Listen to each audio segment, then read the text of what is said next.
मित्रांनो, ठरलं तर मग या मालिकेच्या आजच्या भागामध्ये कल्पना सायली आणि अस्मिताला म्हणते की आता दिवाळी सुरू होईल, आपल्याला साफसफाई करायला हवी ना. मग सायली म्हणते हो ना. तेव्हा कल्पना विचारते की सायली काय ग, आपण तुमच्याच रूमपासून करूयात का सुरुवात. तेव्हा सायली म्हणते हो चालेल ना. मग अस्मिता लगेचच म्हणते की मम्मा अगं माझी औषधं घेण्याची वेळ झाली, मी जाऊ का रूममध्ये. तेव्हा ती आता काम टाळण्याचा प्रयत्न करत असते. हे कल्पनाच्या लक्षात येतं आणि त्यामुळेच ती म्हणते अस्मिता तुझी सगळी औषधं घेऊन झाली आहेत, हां आता हे साफसफाई काढली ना म्हणून तू हे नाटक करतीयस ना. तेव्हा सायली सुद्धा हसते आणि म्हणते अस्मिता ताई तसंही मी तुम्हाला ना अंग मेहनतीचं काम देणारच नाहीये. आपण असं करूयात का, तुम्ही यांच्या पुस्तकांचा शेल्फ आवरायला घ्या आणि मी माझं कपाट आवरते आणि मग लगेचच स्वच्छ सुद्धा पुसून घेते. अस्मिता म्हणते हो ठीक आहे, मग करूया आवरावरी. आता सगळेजण आपापली कामं करू लागतात. तर सायली आता कपाट लगेचच आवरायला घेते. तेव्हा कपाट आवरत असताना त्यातली काही कपडे ती बाहेर बेडवर काढून ठेवते. त्यानंतर आता प्रियाचं अन तिचं गाठोडे हे दोन्हीही गाठोडी सायलीच्या हाती लागतात. त्यामुळे ती जरा शांतपणे बसते आणि गाठोडं सोडून पाहते. तर पहिलं गाठोडं जेव्हा सोडते ना ते प्रियाचं गाठोडं असतं. तिला त्या सगळ्या प्रियाच्या वस्तू बघून काहीच त्रास होत नाही. त्यानंतर ती जेव्हा तिचंच म्हणजे तन्वीचं गाठोडं सोडते तेव्हा तिच्या नजरेसमोरून खूप काही गोष्टी जातात. रविराजने तिला कडेवर असं उचलून घेतलेलं असतं, त्याचबरोबर तिच्या हातात ती बाहुली असते. हे सायलीला आता जरा धुसर आठवू लागतं, पण चेहरे काही स्पष्टपणे दिसत नसतात. त्यामुळे सायलीच्या मनाचा पुन्हा एकदा सेम नेहमीप्रमाणे तसाच गोंधळ उडतो आणि अर्जुनने दिलेला तो बाहुला सुद्धा तिला आता आठवत असतो. तो ती हातात घेते आणि तिला अजूनच खूप त्रास होऊ लागतो. तिच्या मनाची अगदी घुसमट होऊ लागते, कारण त्यानंतर जे काही घडलं, कशा प्रकारे ॲक्सिडेंट झाला आणि कशा प्रकारे ती गाडी दरीत कोसळली, हे सगळे क्षण सायलीला आता आठवतात आणि ती खूप मोठ्याने आता आई असं ओरडते. तिला आता प्रचंड असा मानसिक धक्का बसलेला असतो. तिने आई असं ओरडल्यानंतर लगेचच कल्पना आणि अस्मिता तिच्याकडे धाव घेतात. तर सायली आता लगेचच चक्कर येऊन खाली बेडवर पडते.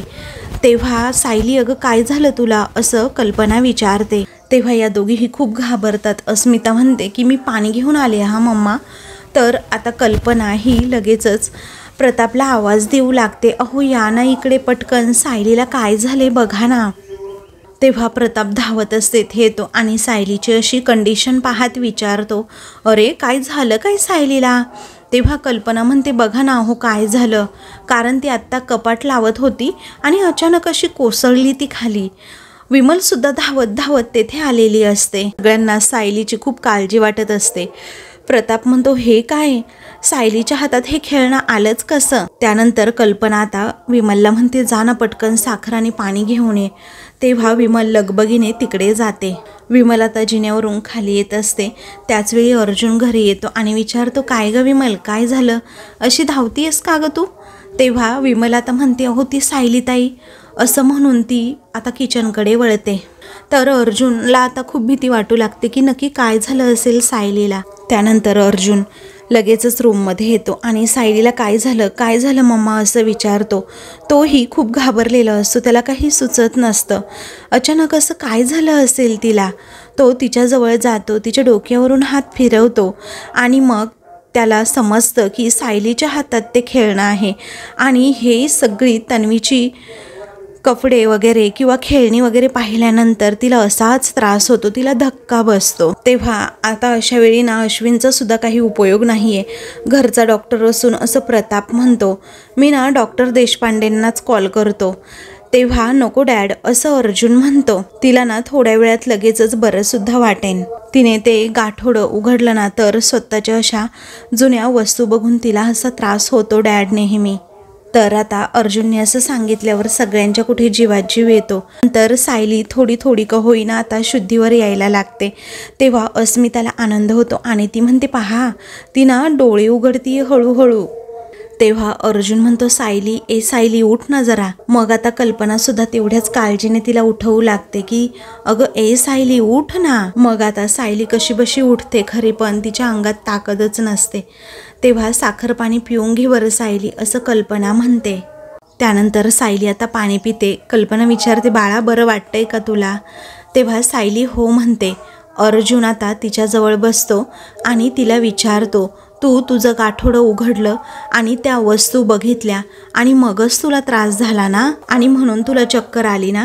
तेव्हा सायली हो म्हणते. अर्जुन विचारतो, पण असं का केलं अगं तू? तुला त्रास होतो माहिती आहे ना? तेव्हा कोणतरी सायलीचं गाठोडं, असं प्रताप विचारतो. अर्जुन म्हणतो, हो डॅड, मी सांगितलं नाही तुम्हाला, कारण मधुभाऊंनी सायलीच्या सगळ्या जुन्या वस्तू एका गाठोड्यात बांधून ठेवल्या होत्या. तेव्हा हे तर तन्वीचं गाठोडं आहे ना, असं म्हणून तन्वीचा फोटो ती हातात घेते, तिची खेळणी हातात घेते आणि कल्पना सगळ्यांना सांगू लागते की खरंच तन्वी लहानपणी किती गोड होती ना, लहान होती, सगळ्यांबरोबर किती मिळून मिसळून वागायची आणि आता कशी झाली, असं म्हणून आता सगळेजण प्रियाचा विचार करतात. त्यानंतर ते खेळणं हातात घेत म्हणते, आणि हे खेळणं तर अर्जुननेच तन्वीला दिलं होतं लहानपणी. तेव्हा सायली त्या खेळण्याचाच विचार करते. अरे आठवतं का अर्जुन? अहो तुम्हालाही आठवत असेल ना, तन्वीला तेव्हा आपल्याकडे राहायचं होतं म्हणून तन्वी किती रडत होती, पण जेव्हा अर्जुनने तिला हे खेळणं दिलं तेव्हा ती लगेचच रडायची थांबली होती. मग सायलीला या गोष्टीचा पुन्हा एकदा खूपच त्रास होऊ लागतो. तिला पुन्हा चक्कर येऊ लागते, तिला काहीतरी आठवू लागतं आणि ती पुन्हा डोक्याला हात लावते. मग आता अर्जुन हे सगळं काही पाहतो आणि त्याला समजतं की सायलीला पुन्हा त्रास होतोय. तो आता सगळ्या वस्तू पुन्हा एकदा त्या गाठोड्यात बांधतो आणि म्हणतो, सायली शांत हो ना गं प्लीज, शांत हो ना तू जरा, आता जरा रिलॅक्स हो, असं म्हणून तो तिच्या समोरून सगळ्या वस्तू त्या व्यवस्थित बांधून ठेवतो. अस्मिता विचारते की सायलीचं गाठोडं तुमच्याकडे आहे हे कळतंय मला, परंतु तन्वीचं गाठोडं तुमच्याकडे कसं बरं? तेव्हा प्रताप विचारतो, अर्जुन नक्की काय चाललंय, आम्हाला कळेल का रे जरा? तेव्हा अर्जुन म्हणतो, सांगतो मी तुम्हाला, सगळं काही सांगतो, आपण जरा खाली जाऊन बोलूयात का? तेव्हा सगळेजण आता हो असं म्हणतात. दुसरीकडे आता नागराज आणि सुमन दोघेही जेवण करत असतात. तर आता नागराज लगेचच सुमनला म्हणतो, सुमन तू बाकी काहीही म्हणा, परंतु अर्जुनचं ना सायलीवर खूप प्रेम आहे. तेवढ्यातच प्रियासुद्धा आता तेथे येते. मग पुढे आता नागराज म्हणतो, सुमन अगं एवढा भारी ड्रेस वगैरे शिवतोय तो तिच्यासाठी, मला खरंच खूप छान वाटलं अगं, पण काय ग तू कधी आलीस, बस बस बस, असं म्हणून नागराज प्रियाला बसायला सांगतो. तेव्हा तिने आता हे सगळं बोलणं ऐकलेलं असतं. मग आता तो म्हणतो, अगं बस ना, बस इथे. ती म्हणते, राहू द्या म्हटलंय ना. तेव्हा नागराज आता लगेचच प्रियाची गंमत करतो आणि म्हणतो, बघ अर्जुनने कसा बायकोसाठी अगदी छान छान ड्रेस शिवायला टाकलाय, तू का नाही सांगत अश्विनला तुझ्यासाठी एखादा असा मस्त ड्रेस शिवायला? तेव्हा प्रिया म्हणते, तेही राहू द्या. तेव्हा सुमन विचारते, काय हो तुम्ही हा जो कोणी टेलर सुचवलाय अर्जुनला, तो चांगला आहे ना नक्की, असं ती काळजीने विचारते. नागराज म्हणतो, आता चांगला आहे म्हणजे सवाल आहे का सुमन? अगं अगदी जगात भारी आणि एक नंबर टेलर आहे, आणि म्हणून तर आपण अर्जुनला दिला ना तिथला पत्ता. अगं तो श्रद्धा टेलर सदाशिव लोखंडे, असं म्हणून आता तो प्रियाला बरोबर डिवचतो. तर प्रियाला आता पुन्हा ते नाव ऐकून खूप मोठा धक्का बसतो. प्रिया एकदमच शांत होऊन जाते. मग त्यानंतर नागराज म्हणतो, एक काम करूयात, आपण अश्विनला ना त्या श्रद्धा टेलरचा पत्ताच देऊयात, म्हणजे तो तुझ्यासाठी सुद्धा ना एक खूप मस्त असा ड्रेस शिवेन. प्रिया म्हणते, नको, काही गरज नाही आहे त्याची. तर आता बरोबर थिणगी टाकून नागराजने दिलेली असते. प्रिया घाबरतच आता तेथून जाते. तेव्हा नागराजला आता हसूच आवरत नसतं. तो एकदम खुश होतो आणि जेवणावर ताव मारतो, कारण प्रियाला काहीही करून त्याला त्रास द्यायचा असतो. तर आता दुसरीकडे अर्जुनने प्रतापला आणि घरातील सगळ्यांना त्या गाठोड्यांबद्दल सांगितलेलं असतं. प्रताप विचारतो, म्हणजे मधुभाऊंनी त्यांच्याकडे असलेल्या सर्व मुलांची अशी गाठोडी बनवून ठेवली होती का, त्यांच्याकडे ज्या वस्तू आहेत त्याची? तेव्हा अर्जुन म्हणतो की हो. मग आता कल्पना विचारते, अरे पण तन्वीचं गाठोडं तन्वीकडे किंवा मधुभाऊंच्याकडे असायला हवं ना, ते तुमच्याकडे आलं कसं? अर्जुन म्हणतो, ते ना तन्वीकडेच होतं. तिने काय केलं होतं तर इथे तिच्या लॉकरमध्येच लपवून ठेवलं होतं. मग पुढे आता अर्जुन सगळं ते सांगू लागतो की कशा प्रकारे तन्वीच्या रूममधून मी ते गाठोडं घेतलं आणि मला काही गोष्टींचा पाठपुरावा करायचा आहे, काही गोष्टींचा शोध घ्यायचा आहे, म्हणून ते गाठोडं मिळणं माझ्यासाठी खूप महत्त्वाचं होतं. सायलीच्या खऱ्या आईबाबांपर्यंत मला पोचायचे आणि त्यासाठी मी सायलीचं गाठोडंसुद्धा शोधत होतो. परंतु सायलीचं गाठोडं आम्हाला कुठे म्हणजे कुठेच सापडलं नाही, ना आश्रमात ना पोलीस स्टेशनमध्ये. मग मी प्रियाचा पाठलाग करण्याचं ठरवलं. प्रियाला कशाप्रकारे आम्ही अगदी गोंधळात पाडलं आणि प्रियाकडून त्या गाठोड्याचा शोध घेतला. तिने ते गाठोडं ना महिपतच्या घरी लपवलेलं होतं. असं आता अर्जुन सगळ्या घटना, जे काही झालं, प्रियाने काय काय केलं, सगळं काही कल्पना, प्रताप, अस्मिताला सांगतो. आणि प्रियाचं हे सगळं कांड ऐकून ना इकडे सगळ्यांना धक्काच बसतो. तेव्हा आता अस्मिता म्हणते, अरे बापरेशी, काय तन्वी आहे ना कळतच नाही. सायलीचं गाठोडं का बरं तिने स्वतःजवळ असं ठेवलं असेल, का चोरलं असेल ना, विचित्रच आहे हां ही अर्जुन जरा. अर्जुन म्हणतो, ती कितीही विचित्र असू दे, पण नुसतं गाठोडं शोधून मी गप्प बसणार नाही आहे. सायलीच्या आईवडिलांचा मला खरा शोध घ्यायचा आहे. मग आता सगळेजण आश्चर्याने अर्जुनकडे बघतात. तर प्रताप विचारतोच, काय रे, वर्षानंतर ते तुला आता कुठे सापडणार आहेत? मग आता कल्पना म्हणते, हो ना अर्जुन, अरे कसं सापडणार तू त्यांना, कसा शोध घेणार तू त्यांचा? तेव्हा अर्जुन म्हणतो की मला मधुभाऊंनी सांगितले की ते जिवंत आहेत. हे ऐकून आता सर्वांना मोठा धक्काच बसतो. तेवढ्यातच तेथे आता सायली येते. सायली आल्याबरोबरच अस्मिता विचारते, काय गं, तू अशी खाली का आली, आराम करायचास ना जरा. तेव्हा सायली विचारते की तुम्ही कशाबद्दल बोलत होतात? कल्पना म्हणते की तू इथे बस बरं, आरामात बस व्यवस्थित. तेव्हा आता सायली, जास्त तू आराम कर हा, अजिबात वेगळा कोणताही विचार करू नको, असं कल्पना म्हणते.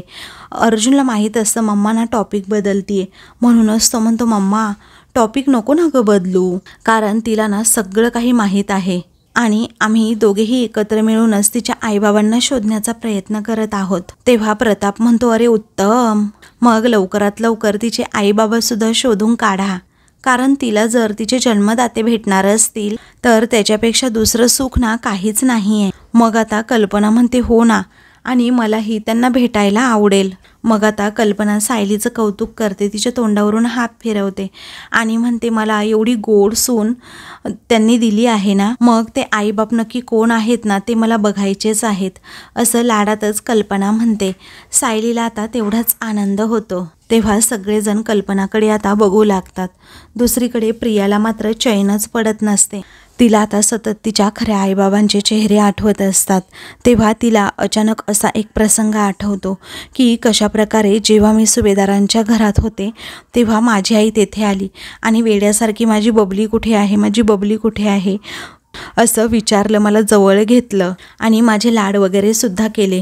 मग प्रिया आता तिलाच हिसक धासक करते आणि म्हणते, बाई मी नाही आहे तुझी मुलगी, मी अजिबात नाही आहे तुझी बबली, मी आहे तन्वी सुभेदार. मग आता अगं ती सासरची आहेस तू, पण माहेरच्याकडनं जी बबली लोखंडे आहे ना. प्रिया तिच्या आईवडिलांना सरळ सरळ सांगत असते की तुम्ही जा म्हणून, पण आता कुणीही तिचं ऐकत नसतं. आता सदाशिवरावसुद्धा पुढे येतात आणि म्हणतात, बबले बबले, अगं किती वर्षे तुझी वाट बघितली पण तू काही आलीच नाही. प्रिया आता त्यांना मागे लोटते आणि म्हणते, मी नाही आहे तुमची मुलगी, अजिबात मी नाही आहे. ही आहे ना ही सायली, ती तुमची मुलगी आहे. हे पहा तुमचे चेहरेसुद्धा मॅच होतात, तुमची गरिबीसुद्धा अगदी मॅच होते. तेव्हा बबलीची म्हणजे प्रियाची आई म्हणते, अगं असं काय करतेस तू, तूच आहे आमची मुलगी. अर्जुन आता उठतो आणि लगेचच म्हणतो, आता असं नाटक करून काही उपयोग नाही आहे तन्वी, सॉरी हा तन्वी नाही तर बबली बबली. तर आता अर्जुनने सुद्धा प्रियाला बबली म्हटल्यामुळे तिला अचानक असा मोठा धक्काच बसतो. ती म्हणते, नाही रे अर्जुन नाही. त्यानंतर अर्जुन म्हणतो, तूच बबली आहे, त्याचे पुरावे दाखवू का गं तुला, असं म्हणून तो गाठोडं तिच्या अंगावर फेकतो आणि म्हणतो, काय हो सदाशिव काका, तुमच्याकडे तुमचा फॅमिली फोटो असेलच ना. ते काका म्हणतात, हो आहे ना माझ्याकडे फॅमिली फोटो. मग तिची आई म्हणते, बघ ना बबली, तू सुद्धा आहे याच्यामध्ये, आपल्या सगळ्यांचा हा फॅमिली फोटो आहे. तेव्हा प्रिया लगेचच घाबरते तो सगळा फोटो पाहून. त्यानंतर सायली तिला तो फोटो दाखवत म्हणते, अगं नीट बघ आता प्रिया, या फोटोतली मुलगी मी नाही आहे, तर तू आहेस, तू कळतंय का तुला, आणि हे तुझे खरे आई बाबा आहे. तेव्हा प्रियाला आता हे सगळं ऐकून हादराच बसतो. तिथे गाठोडं फेकते आणि लगेचच म्हणते, नाही नाही मी नाही आहे या फोटोतली मुलगी, असं म्हणून ती गोल गोल फिरते. तर आता अख्ख्या घरभर ती नुसतं तमाशाच घालत असते. तिचे आईबाबासुद्धा तिच्या पाठीपाठी आता धावत असतात. आता प्रिया काही त्यांच्या हाती लागत नसते. तिची आई कसं बसं आता पकडते आणि म्हणते, चला आपण आपल्या घरी जाऊ, साखर आणि भात खाऊ आणि सुखात राहू. तेव्हा मला नाही काही खायचं आहे, तुमच्या घरी नाही यायचं आहे, असं प्रिया मोठ्यानेच म्हणते. त्यानंतर ते जबरदस्तीने आता प्रियाला घरी घेऊन निघालेलेच असतात. तेव्हा सदाशिवराव म्हणत असतात की तुझ्या 4 बहिणी तुझ्या वाट बघतायत घरी, पण प्रिया त्यांचा हात झिडकारते आणि हे सगळं काही तिचं स्वप्न असतं, हा तिचा भास असतो. प्रिया मोठ्याने ओरडते, मला नाही यायचं आहे त्या चाळीमध्ये.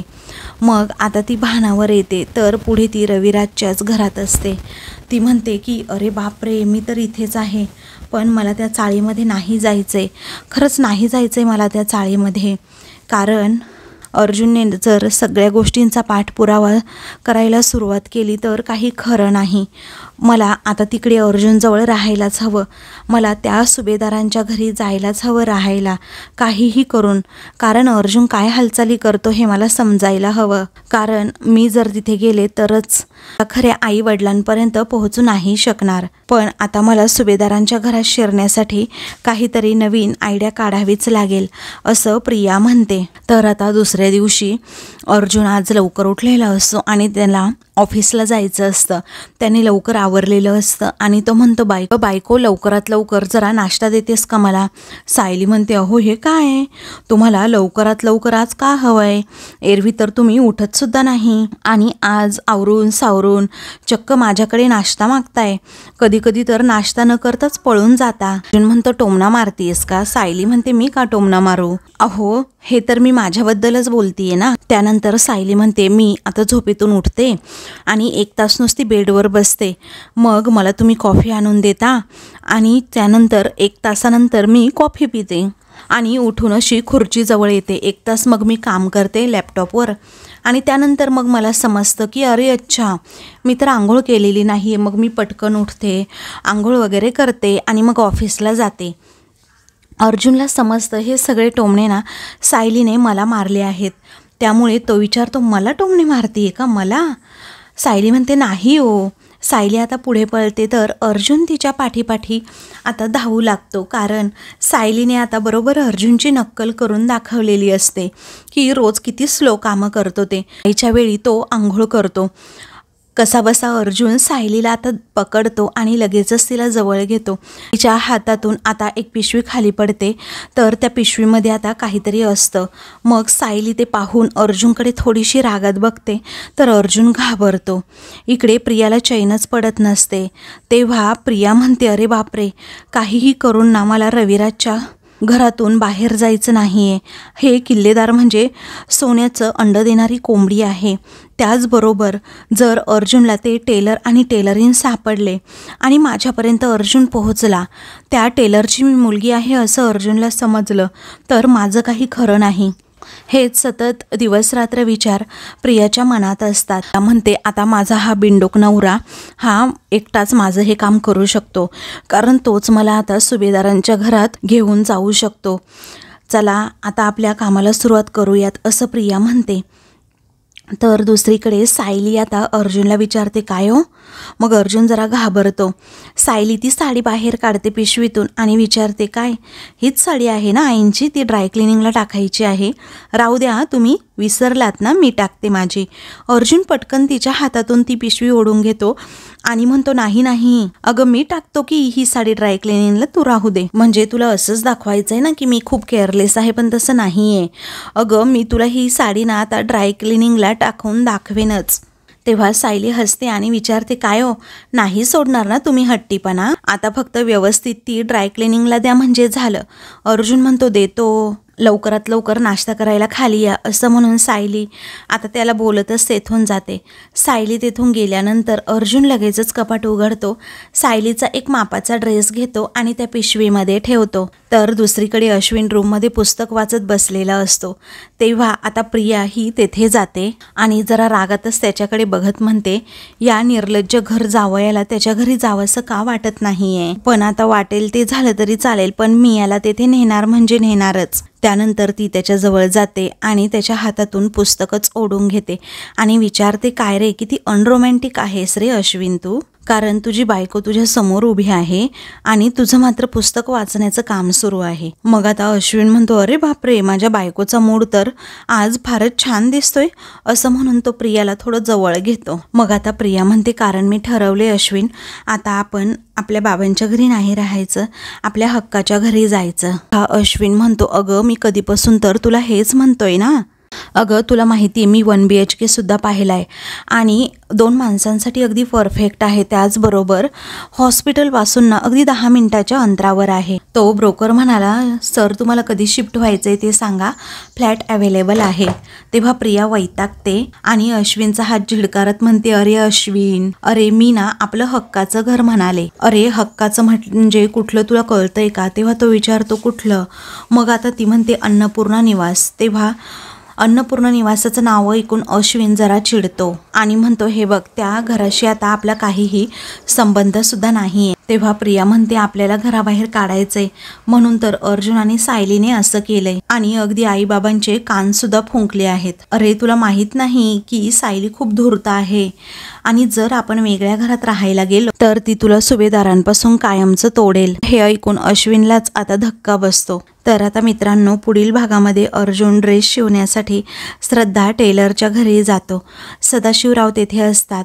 अर्जुन म्हणतो, मला ना माझ्या बायकोसाठी ड्रेस शिवायचा आहे. त्यानंतर अर्जुन तेथे आता लगेचच समोर फॅमिली फोटो पाहतो आणि त्याला धक्का बसतो. त्या फॅमिली फोटोमध्ये 4-5 मुली असतात, सदाशिवराव आणि त्याचबरोबर त्यांच्या बायकोसुद्धा असतात. इकडे आता अश्विनचा ब्रेन वॉश करून बरोबर प्रियाने आता अश्विनला घरी आणलेलं असतं. तेव्हा घरातील सगळेजण बायकोला तुझ्या ह्या घरामध्ये जागा मिळणार नाही असं म्हणतात.